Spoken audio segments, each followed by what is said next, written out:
Hello everyone, welcome to career guide live. NMGNM এর GK series চলছে আমাদের 2021-22 previous year question আলোচনা করছি আমরা। আজকে কিন্তু আমাদের প্রিভিয়াস ইয়ার কোশ্চেন আলোচনার শেষ ক্লাস, ঠিক আছে? 21-22টা আমি করাচ্ছি, 23-24-এর যেগুলো প্রিভিয়াস ইয়ার রয়েছে সেগুলো তোমাদের পৌলমী ম্যাম করাবেন, ঠিক আছে? তো তাহলে দেখা যাক আজকে আমাদের 2021-22 ফার্স্ট কোশ্চেন কি রয়েছে। আচ্ছা, ফার্স্ট কোশ্চেন রয়েছে, প্রথম কোন ভারতীয় নোবেল পুরস্কার পান? অপশন এতে রয়েছে জওহরলাল নেহরু, অপশন বি হচ্ছে সিভি রামন, অপশন ডি হচ্ছে doctor Amartya Sen, option C হচ্ছে doctor Amartya Sen, option D হচ্ছে রবীন্দ্রনাথ ঠাকুর। আচ্ছা, অপশন এতে যেটা রয়েছে জওহরলাল নেহরু, ইনি হচ্ছে আমাদের ভারতের ফার্স্ট প্রাইম মিনিস্টার বা প্রধানমন্ত্রী ছিলেন। অপশন বিতে যেটা রয়েছে সিভি রামন, ইনিও কিন্তু নোবেল পুরস্কার পেয়েছিলেন, ইনি পেয়েছিলেন ফিজিক্স থেকে, ঠিক আছে, আলোর বিচ্ছুরণ তত্ত্ব আবিষ্কার করার জন্য। অপশন সিতে যেটা রয়েছে ডক্টর অমর্ত্য সেন, ইনিও নোবেল জয়ী, ইনি পেয়েছিলেন অর্থনীতিতে, ইকোনমিক্সে পভার্টি রিলেটেড একটা তিনি রিসার্চ করেছিলেন, সেটার জন্য তিনি নোবেল প্রাইজ পেয়েছিলেন। আর অপশন ডিতে যেটা রয়েছে রবীন্দ্রনাথ ঠাকুর, ইনি নোবেল পেয়েছিলেন হচ্ছে গীতাঞ্জলি কাব্যগ্রন্থ রচনার জন্য, ঠিক আছে, গীতাঞ্জলি যেটাকে ইংলিশে বলা হয় সং অফারিংস, এটার জন্য তিনি সাহিত্য থেকে নোবেল পুরস্কার পেয়েছিলেন। ইনি হচ্ছে ফার্স্ট নোবেল পুরস্কার পেয়েছিলেন ভারতের মধ্যে, ঠিক আছে। আচ্ছা, শুধু ভারতেই নয়, রবীন্দ্রনাথ ঠাকুর কিন্তু সমগ্র এশিয়ার মধ্যে ফার্স্ট নোবেল জয়ী, ঠিক আছে। নেক্সট কোয়েশ্চেন চলো। আচ্ছা, লাক্ষাদ্বীপ অবস্থিত? অপশন এ হচ্ছে আটলান্টিক মহাসাগরে, অপশন বি প্রশান্ত মহাসাগরে, অপশন সি হচ্ছে বঙ্গোপসাগর, অপশন ডি হচ্ছে আরব সাগর। আচ্ছা, অপশন ডিতে যেটা রয়েছে আরব সাগর, আরব সাগরে কিন্তু লাক্ষাদ্বীপ অবস্থিত। ভারতের মধ্যে দুটো দ্বীপ অঞ্চল রয়েছে, একটা হচ্ছে লাক্ষাদ্বীপ আর একটা হচ্ছে আন্দামান নিকোবর দ্বীপপুঞ্জ, ঠিক আছে। আন্দামান নিকোবর দ্বীপপুঞ্জ রয়েছে এই যে বঙ্গোপসাগরে, আন্দামান নিকোবর রয়েছে ভারতের, আর আরব সাগরে রয়েছে লাক্ষাদ্বীপ, ঠিক আছে। Next question, theory of relativity বা আপেক্ষিকতা তত্ত্ব, তত্ত্ব হবে এটা, হ্যাঁ তথ্য হিসেবে এটা তত্ত্ব হবে, প্রবর্তন করেন? অপশন এতে রয়েছে Thomas Alva Edison, option B Albert Einstein, option C হচ্ছে মার্কনি, অপশন ডিতে রয়েছে জেমস ওয়াট। আচ্ছা, টমাস আলভা এডিসন এই নামটা তোমরা সকলেই জানো, ইনি বিখ্যাত কিসের জন্য বিখ্যাত? ইলেকট্রিক বাল্ব আবিষ্কারের জন্য, ঠিক আছে। অপশন বিতে যেটা রয়েছে অ্যালবার্ট আইনস্টাইন, এটা নিয়ে কিন্তু আমরা গত একটা ভিডিওতে আলোচনা করেছি, ঠিক আছে, আমি এটা বলেছিলাম থিওরি অফ রিলেটিভিটি আবিষ্কার করেছিলেন তিনি, অ্যালবার্ট আইনস্টাইনই করেছেন থিওরি অফ রিলেটিভিটি, ঠিক আছে, বা আপেক্ষিকতা তত্ত্ব। অপশন সিতে যে নামটা রয়েছে মার্কনি, ইনি কি আবিষ্কার করেছিলেন? রেডিও ওয়েভ, ঠিক আছে, বা টেলিগ্রাফ ওয়েভ। এটা নিয়ে একটা কন্ট্রোভার্সি রয়েছে যে মার্কনি করেছে নাকি জগদীশচন্দ্র বসু করেছে, মানে এরকম শোনা যায় জগদীশচন্দ্র বসু আগে করেছিলেন, বাট তিনি সেটাকে মানে পেটেন্ট ফাইল করতে পারেনি, তাই পেটেন্টটা এনার কাছে যায়, একটা কন্ট্রোভার্সি রয়েছে। যাই হোক, আমরা কন্ট্রোভার্সিতে যাব না। অপশন সিতে যেটা রয়েছে মার্কনি, ইনি কি আবিষ্কার করেছিলেন? টেলিগ্রাফ ওয়েভ বা বেতার তরঙ্গ, ঠিক আছে। অপশন ডিতে যেটা রয়েছে জেমস ওয়াট, ইনি কি আবিষ্কার করেছিলেন? স্টিম ইঞ্জিন বা বাষ্পচালিত ইঞ্জিন, ঠিক আছে। চলো নেক্সট কোয়েশ্চেন, নিচের কোন জন চতুর্থ ভারতীয় গ্র্যান্ড স্ল্যাম বিজেতা? আচ্ছা, এখানে যে চারটা নাম তোমরা দেখতে পাচ্ছ, option A Sania Mirza, option B হচ্ছে রোহান বাপ্পানা, অপশন সি হচ্ছে মহেশ ভূপতি, অপশন ডি হচ্ছে লেন্ডার পেস। এই চারজনই কিন্তু বিখ্যাত সব টেনিস প্লেয়ার, ঠিক আছে। এর মধ্যে যে নামটা রয়েছে অপশন বি রোহান বাপ্পানা, ইনি হচ্ছে চতুর্থ গ্র্যান্ড স্ল্যাম বিজেতা, ঠিক আছে। অপশন ডিতে যে নামটা রয়েছে লেন্ডার পেস, ইনি কিন্তু রাজীব গান্ধী খেলরত্ন পুরস্কার পেয়েছিলেন ভারত থেকে। চলো নেক্সট কোয়েশ্চেন, অ্যালজাইমার রোগটি মানবদেহের কোন অংশকে আক্রান্ত করে? অপশন এতে রয়েছে কান, অপশন বিতে রয়েছে মস্তিষ্ক, অপশন সি হচ্ছে চোখ, অপশন ডি হচ্ছে পাকস্থলী। আচ্ছা, অ্যালজাইমার এই রোগটা বেসিক্যালি কি? এটা হচ্ছে এমন একটা রোগ যেটাতে আমাদের মেমোরি লস হয়।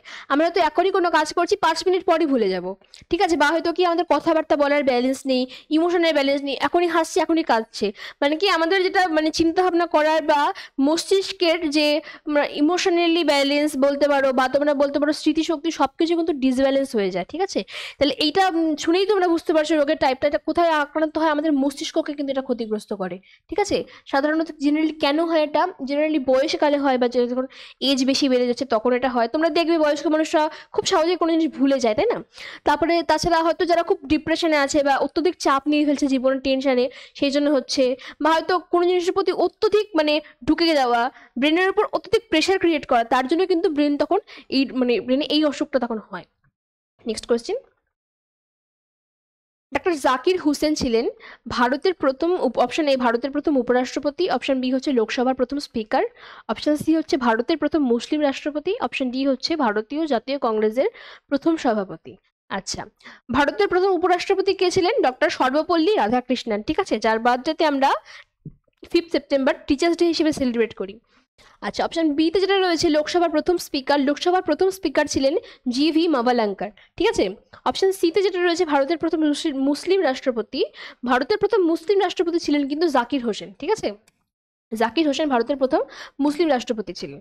আচ্ছা, অপশন ডিতে যে নাম যেটা রয়েছে ভারতীয় জাতীয় কংগ্রেসের প্রথম সভাপতি 1885 খ্রিস্টাব্দে জাতীয় কংগ্রেস হচ্ছে স্থাপিত হয়, তোমরা জানো, ঠিক আছে। তো জাতীয় কংগ্রেসের প্রথম সভাপতি ছিলেন উমেশচন্দ্র ব্যানার্জি। আর জাতীয় কংগ্রেসের প্রথম মুসলিম সভাপতি ছিলেন বদরুদ্দিন তৈয়বজি, নামটা মনে রাখবে। বদরুদ্দিন তৈয়বজি প্রথম মুসলিম প্রেসিডেন্ট, আর প্রথম প্রেসিডেন্ট হচ্ছে উমেশচন্দ্র ব্যানার্জি, ঠিক আছে। Next question. আচ্ছা, বিখ্যাত আনন্দমঠ উপন্যাসটি রচনা করেছিলেন। অপশন এতে রয়েছে সরোজিনী নাইডু, অপশন বিতে রয়েছে বঙ্কিমচন্দ্র চট্টোপাধ্যায়, অপশন সি হচ্ছে শ্রী অরবিন্দ, অপশন ডি হচ্ছে রবীন্দ্রনাথ ঠাকুর। আচ্ছা, অপশন এতে যেটা রয়েছে সরোজিনী নাইডু, ইনি কিন্তু ভারতের প্রথম মুসলিম বলছি কেন, ফিমেল গভর্নর ছিলেন, হ্যাঁ, উত্তরপ্রদেশের ছিলেন তিনি গভর্নর।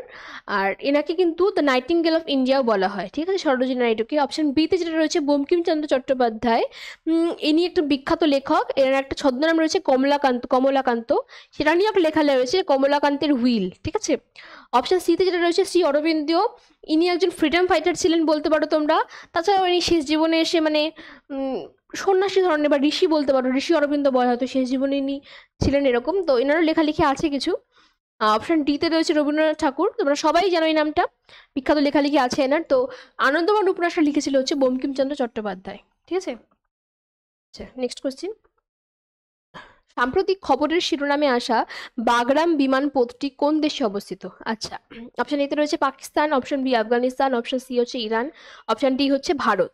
আচ্ছা, বাগরাম পোতটা কিন্তু রয়েছে আফগানিস্তানে, ঠিক আছে। আফগানিস্তানের একটা বিমানবন্দর হচ্ছে বাগরাম। এটা কেন নিউজে এসেছিল সাম্প্রতিককালে? কারণ হচ্ছে যেটাতে সেনা হয়, মার্কিন সেনা কিন্তু বাগরাম পোর্ট থেকে ওরা উঠিয়ে নিয়েছিল, মানে নিজেদের সেনাদেরকে এখন থেকে তুলে নিয়েছিল। মানে একটা মানে আইডিয়া করা হচ্ছিল যে ওখানে হচ্ছে একটা যুদ্ধ মতো পরিস্থিতি হতে পারে, ঠিক আছে। আচ্ছা, নেক্সট কোয়েশ্চেন যেটা রয়েছে, ভারতীয় পার্লামেন্টের দুটি সভার নাম কি? আচ্ছা, অপশন এতে রয়েছে বিধানসভা ও লোকসভা, অপশন বিতে রয়েছে রাজ্যসভা ও লোকসভা, অপশন সিতে রয়েছে রাজ্যসভা ও বিধানসভা, আর অপশন ডিতে রয়েছে লোকসভা ও সুপ্রিম কোর্ট। আচ্ছা, আমরা সবাই জানি ভারতের পার্লামেন্ট কি দ্বিকক্ষ বিশিষ্ট, তাই না? দুটো কক্ষ রয়েছে, একটা উচ্চ কক্ষ, একটা নিম্ন কক্ষ।